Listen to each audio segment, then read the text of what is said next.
ನಮಸ್ಕಾರ ಸ್ನೇಹಿತರೆ, ಏನಪ್ಪ ಆಗ್ತದೆ ಇಲ್ಲಿ ಫೈನಲಿ ಎಲ್ಲ ಕೂಡ ಉಲ್ಟಂಪಲ್ಟ ಆಗ್ತದೆ. ಕಿರಣ್ ಲಾಕ್ ಆಗೋ ಎಲ್ಲ ಸಾಧ್ಯತೆ ಇದೆ. ಏನಿದು ವಿಜಯ್ನೂ ಕೂಡ ಹಾಸ್ಪಿಟಲ್ಗೆ ಅಡ್ಮಿಟ್ ಮಾಡಿಬಿಟ್ರೆ ಆರಾಮ್ಜಿ. ಏನಿದು ಎಲ್ಲ ಸೀರಿಯಲ್ನಲ್ಲೂ ಕೂಡ hospital Vaishnav hospital, Ramachari hospital, ಈಗ ವಿಜಿ ಮೇಲೆ ಅಟ್ಯಾಕ್, ವಿಜಯ ಆಸ್ಪತ್ರೆಗೆ ಏನಪ್ಪ ಆಗ್ತದೆ ಇಲ್ಲಿ ಫೈನಲಿ. ಗೀತಾ ಕಾಯಿಗೆ ಒಂದು ಬಿಗ್ಗೆಸ್ಟ್ ಒಂದು ಸಾಕ್ಷಿ ಅಂತಕ್ಕಂಥದ್ದು ಎವಿಡೆನ್ಸ್ ಸಿಕ್ಕೇ ಬಿಟ್ಟಿದೆ. ಆಗಿದ್ರೆ ಏನದು ಅದು ಸಿಕ್ತಿದ್ದಾಗ ಈ ಕಡೆ ಕಿರಣ್ ಲಾಕ್ ಆಗೋದಂತೂ ಶತಸಿದ್ಧ ಅಂತ ಹೇಳ್ಬಹುದು.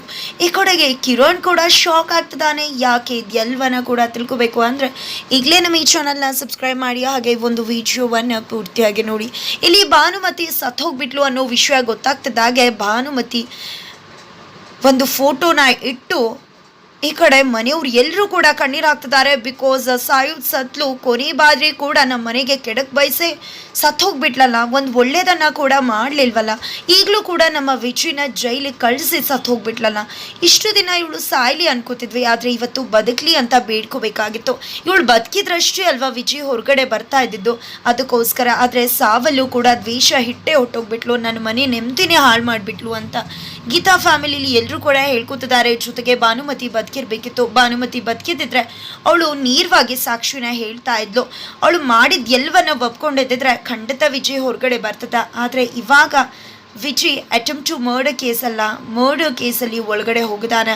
ಅವನಿಗೆ ಬೇಲ್ ಸಿಗೋದು ಕೂಡ ಕಷ್ಟವಾಗಿದೆ. ಏನು ಮಾಡೋದು ಅಂತಾನೆ ಗೊತ್ತಾಗ್ತಿಲ್ಲ. ಸಾಲಿಡ್ ಪ್ರೂಫ್ ಸಿಗಬೇಕೇ ಹೊರತು ಅದ್ರ ಹೊರತಾಗಿ ನಾವು ಏನೂ ಕೂಡ ಮಾಡೋಕ್ಕಾಗೋದಿಲ್ಲ ಅಂತ ಸುಧಾರಾಣಿಯವರು ಹೇಳ್ತಿದ್ದಾರೆ. ಈ ಕಡೆ ಕಿರಣ್ ಕೊಟ್ಟಿರ್ತಕ್ಕಂಥ ಸುಪಾರಿ ಕೊಟ್ಟಿರ್ತಕ್ಕಂಥ ವ್ಯಕ್ತಿ, ಅಂದರೆ ಅವ್ನಿಗೆ ಯಾರು ದುಡ್ಡು ಕೊಟ್ಟಿರ್ತಾರೋ ಇದುವರೆಗೂ ಅದೇ ವ್ಯಕ್ತಿಗೆ ಸುಪಾರಿ ಕೊಟ್ಟಿದ್ದಾನೆ ಕಿರಣ್. ಆ ವ್ಯಕ್ತಿ ಅಲ್ಲಿಗೆ ಹೋಗಿ ಭಾನುಮತಿಯನ್ನ ಮುಗಿಸ್ತಾನೆ. ನಂತರ ಈ ಕಡೆ ಜೈಲಿಗೆ ಬಂದಿದ್ದಾನೆ. ಜೈಲಲ್ಲಿ ರೌಡಿಗಳನ್ನ ಭೇಟಿ ಮಾಡ್ತಾನೆ. ಭೇಟಿ ಮಾಡಿ ವಿಜಿ ಫೋಟೋ ತೋರಿಸ್ತಾರೆ. ಇವನ ಮೇಲೆ ಅಟ್ಯಾಕ್ ಆಗಬೇಕು, ಅಂತಿಂತ ಅಟ್ಯಾಕ್ ಅಲ್ಲ, ಇವನು ಅಲ್ಲೇ ಸ್ಪಾಟ್ ಡೆತ್ ಆಗಬೇಕು, ಆ ರೀತಿ ನೀವು ಅಟ್ಯಾಕ್ ಮಾಡಬೇಕು ಅವನ ಮೇಲೆ ಅಂತ ಹೇಳ್ತಾರೆ. ನಂತರ ಈ ಕಡೆ ವಿಜಿಗೂ ಕೂಡ ತುಂಬಾ ಅಪ್ಸೆಟ್ ಆಗುತ್ತೆ. ಅಮ್ಮಂಗೆ ನಾನು ಏನು ಮಾಡಿದ್ದೆ, ಆದರೆ ಫೈನಲಿ ನನಗೆ ಇಂಥ ಕೆಟ್ಟ ಆಪಾದನೆ ಹೊರಿಸಿ ಹೋಗ್ಬಿಟ್ಲಲ್ಲ ಅಂತ ಹೇಳಿ ತುಂಬ ನೊಂದ್ಕೊಂಡಿರ್ತಾನೆ. ನಂತರ ಈ ಕಡೆ ಮನೇಲಿ ಎಲ್ಲರೂ ಕೂಡ ವಿಜುನ ಹೇಗೆ ಬಿಡಿಸ್ಕೊಂಡು ಬರೋದು ಅಂತ ಹೇಳಿ ಕಣ್ಣೀರು ಹಾಕ್ತಿದ್ರೆ ಈ ಕಡೆ ಗೀತಾ ಏನಾದರೂ ಸಾಕ್ಷಿ ಸಿಗ್ಬಹುದಾ ಅಂತ ಹೇಳಿ ಆ ಒಂದು ವಿಡಿಯೋನೇ ಪದೇ ನೋಡ್ತಿದ್ದಾಳೆ, ಪದೇ ಕೇಳಿಸ್ಕೊತಿದ್ದಾಳೆ. ಏನಿದು ಯಾರಾದರೂ ಮಾತಾಡಿರಬಹುದಾ ವಿಡಿಯೋ ಮಧ್ಯೆ ಅಂತ ಕಿವಿಗೆ ಇಟ್ಕೊಂಡು ಕೇಳಿಸ್ಕೊತಿದ್ರೆ ಯಾವುದೇ ಮಾತುಗಳು ಕೂಡ ಕೇಳುವುದಿಲ್ಲ. ಏನಿದು ಎಷ್ಟು ಪಕ್ಕಾ ಪ್ಲ್ಯಾನ್ ಮಾಡಿದಾಳೆ ಅಂದರೆ ಒಂದು ಸಣ್ಣ ಸುಳಿವನ್ನ ಕೂಡ ಬಿಟ್ಟಿಲ್ವಲ್ಲಪ್ಪ ಅಂತ ಅನ್ಕೋತಿದ್ದಾಳೆ ಗೀತಾ. ಜೊತೆಗೆ ಖಂಡಿತ ಅವಳೇ ವಿಡಿಯೋ ಮಾಡಿ ಕಳಿಸ್ತಾಳೆ ಅಂದರೆ ಖಂಡಿತ ಅವಳೇ ಕಳಿಸಿರ್ತಾಳೆ. ಆದರೆ ಆಮೇಲೇನು ನಡೆದಿರುತ್ತೆ, ಏನು ಮಾಡೋದು ಅಂತ ಯೋಚನೆ ಮಾಡ್ತಾಳೆ. ಆ ನಂತರ ಅವಳಿಗೆ ಹಾಗೆ ಯೋಚನೆ ಮಾಡ್ತಿದ್ದಾಗೆ ಟೈಮ್ ವಿಜಿ ದೇವಸ್ಥಾನದಲ್ಲಿ ಇದ್ದ ಟೈಮ್, ಹಾಗೆ ಇಲ್ಲಿ ಭಾನುಮತಿ ವಿಡಿಯೋ ಕಳಿಸೋ ಟೈಮ್ ಎರಡೂ ಕೂಡ ಡಿಫ್ರೆನ್ಸ್ ಇರುತ್ತೆ. ಆ ಒಂದು ಟೈಮ್ ನಾವು ಕ್ಯಾಚಪ್ ಮಾಡಿದ್ರೆ ಖಂಡಿತವಾಗ್ಲಿ ಇದನ್ನು ಮಾಡಿರೋದು ವಿಜಿ ಅಲ್ಲ ಅನ್ನೋ ಸತ್ಯ ಗೊತ್ತಾಗುತ್ತೆ. ಆದರೆ ಅದಕ್ಕೂ ಮೊದಲು ಆ ಭಾನುಮತಿ ಫೋನ್ ಎಲ್ಲಿದೆ ನೋಡಬೇಕು. ಫೋನ್ ಸಿಕ್ಕಿದ್ರೆ ಏನಾದರೂ ಅದರಲ್ಲಿ ಕ್ಲೂ ಸಿಗ್ಬೋದು, ವಿಜು ಯಾವಾಗ ಕಳಿಸಿರೋದು ಅನ್ನೋದು ಕೂಡ ಗೊತ್ತಾಗುತ್ತೆ ಅಂತ ಅಂದ್ಕೊಂಡಿದ್ದೆ.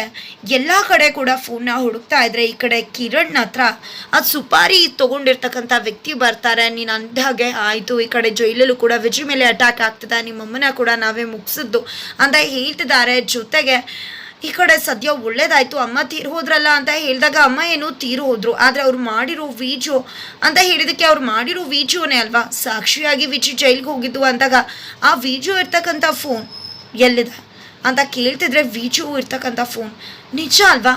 ಅಮ್ಮನ ಮೊಬೈಲ್ ನನಗೆ ಸಿಗಬೇಕು, ಅಮ್ಮನ ಮೊಬೈಲ್ ಸಿಕ್ಕಿದ್ರಷ್ಟೇ ನಾನು ಬಚಾವೋ, ಇಲ್ಲ ಅಂದರೆ ಖಂಡಿತ ನಾನು ರೆಡ್ ಹ್ಯಾಂಡ್ ಆಗಿ ಸಿಕ್ಕಾಕೊಂಡ್ಬಿಡ್ತೀನಿ. ಯಾರದೇ ಕೈಗೆ ಸಿಗೋಕ್ಕೂ ಮುನ್ನ ನಾನು ಆ ಫೋನ್ನ ತೊಗೋಬೇಕು ಅಂತಿದ್ರೆ ಹೌದು, ಮೊದಲು ಆ ಫೋನ್ ನಿನ್ನ ಕೈಗೆ ಸೇರಬೇಕು, ಬೇರೆ ಯಾರ ಕೈಗೆ ಸೇರಿದ್ರು ಖಂಡಿತ ಎಲ್ಲ ಕೂಡ ಉಲ್ಟಾ ಹೊಡೆಯುತ್ತೆ ಅಂತ ಹೇಳ್ತಾರೆ. ಈ ಕಡೆ ಕಿರಣ್ ಕೂಡ ಫೋನ್ನ ತೊಗೋಬೇಕು ಅಂತ ಬಂದರೆ ಅಷ್ಟರಲ್ಲಿ ಈ ಫೋನ್ ಎಲ್ಲಿ ಹೋಗಿರ್ಬೋದು, ಇದನ್ನು ಪೊಲೀಸವ್ರು ಕೂಡ ಸೀಸ್ ಮಾಡಿಲ್ಲ. ಆಮೇಲೆ ಫೋನ್ ಎಲ್ಲಿ ಹೋಗಿದೆ ಅಂತ ಹೇಳಿ ಇಡೀ ರೂಮನ್ನು ತಡಕ್ತಿದ್ದಾಳೆ ಗೀತಾ. ಫೈನಲಿ ಆ ಒಂದು ಮಂಚದ ಹಿಂದೆ ಫೋನ್ ಬಿದ್ದಿರುವುದು ಗೊತ್ತಾಗುತ್ತೆ. ಫೋನ್ ಎತ್ಕೊಂಡು ನೋಡಿದ್ರೆ ಬಿಗ್ ಶಾಕ್ ಆಗಿದೆ. ಬಿಕಾಸ್ ಆ ಒಂದು ವಿಡಿಯೋ ಸೆಂಡ್ ಆಗಿರೋ ಟೈಮೇ ಬೇರೆ, ವಿಜಿ ಮನೆ ಒಳಗಡೆ ಬಂದಿದ್ದ ಟೈಮೇ ಬೇರೆ ಆಗಿದೆ. ಅದ್ರ ಮುಖಾಂತರ ಭಾನುಮತಿ ಸಾವ್ಗೆ ವಿಜಿ ಕಾರಣ ಅಲ್ಲ ಅನ್ನುವುದಕ್ಕೆ ಒಂದು ಸಾಲಿಡ್ ಪ್ರೂಫ್ ಆಗಿದೆ. ಇದೆಲ್ಲದರ ಮಧ್ಯ ಆ ಕಡೆ ವಿಜಿ ಕೆಲಸ ಮಾಡ್ತಿದ್ರೆ ಅವನ ಮೇಲೆ ರೌಡಿಗಳು ಬಂದು ಅಟ್ಯಾಕ್ ಮಾಡ್ತಾರೆ. ಎಷ್ಟಾಗುತ್ತೋ ಅಷ್ಟು ಪೇಷನ್ಫುಲ್ ಆಗಿ ವಿಜಿ ಸಹಿಸ್ಕೋತಾನೆ. ಆದರೆ ಅವರ ವರ್ತನೆ ಎಲ್ಲೇ ಮೀರಿದೆ. ಈ ಕಡೆ ವಿಜಿ ಮೇಲೆ ಅಟ್ಯಾಕ್ ಮಾಡಿ ಬಗ್ಗು ಹಾಗೆ ಹೀಗೆ ಅಂತಿದ್ರೆ ಅವ್ರು ಹೇಳ್ದಾಗೆ ಮಾಡ್ತಿದ್ದಾನೆ, ದುಷ್ಟರ ಸಹವಾಸ ಬೇಡ ಅಂತ. ಆದರೆ ಅವರ ಅತಿಯಾದ ನಡವಳಿಕೆ ವಿಜಿಯನ್ನ ಕೆರಳಿಸುತ್ತೆ. ತಕ್ಷಣ ವಿಜಿ ಮೇಲೆ ಅಟ್ಯಾಕ್ ಮಾಡ್ತಿದ್ದಾಗೆ ವಿಜಿ ಕೂಡ ತಿರುಗಿಸಿ ಅಟ್ಯಾಕ್ ಮಾಡ್ತಾನೆ. ಒಂದು ದೊಡ್ಡ ಫೈಟ್ ಆಗುತ್ತೆ. ಇದ್ರ ನಡುವೆ ಒಂದಿಬ್ರು ವಿಜಿನ ಬಿಗ್ಗಾಗಿ ಇಟ್ಕೊಂಡ್ಬಿಡ್ತಾರೆ. ದೂರದಿಂದ ಒಂದು ದೊಣ್ಣೆನ ತಗೊಂಡು ಓಡಿ ಬಂದು ವಿಜಿಗೆ ಚುಚ್ಚೋ ಪ್ರಯತ್ನ ಮಾಡ್ತಿದ್ದಾರೆ. ಹಾಗಿದ್ರೆ ವಿಜಿಗೆ ಚುಚ್ಚಿದ್ರೆ ಖಂಡಿತ ಹಾಸ್ಪಿಟಲೈಸ್ ಆಗೋದಂತೂ ಶತಸಿದ್ಧ ವಿಜಯ್. ಹಾಗಿದ್ರೆ ಇಲ್ಲಿ ಗೀತಾಗೆ ಸಾಲಿಡ್ ಪ್ರೂಫ್ ಸಿಕ್ಕೇ ಬಿಡ್ತಾ. ಕಿರಣ್ ವಿರುದ್ಧದ ಸಾಲಿಡ್ ಪ್ರೂಫ್ ಭಾನುಮತಿ ಕೈಯಲ್ಲಿ. ಕಿರಣ್ ಕತೆ ಅಧೋಗತಿ. ಹಾಗಿದ್ರೆ ಮುಂದೆ ಏನಾಗಬಹುದು ತಿಳ್ಕೊಬೇಕು ಅಂದ್ರೆ ಈಗಲೇ ನಮ್ಮ ಈ ಚಾನಲ್ನ ಸಬ್ಸ್ಕ್ರೈಬ್ ಮಾಡಿ, ಹಾಗೆ ಈ ಒಂದು ವಿಡಿಯೋವನ್ನು ಪೂರ್ತಿಯಾಗಿ ನೋಡಿ.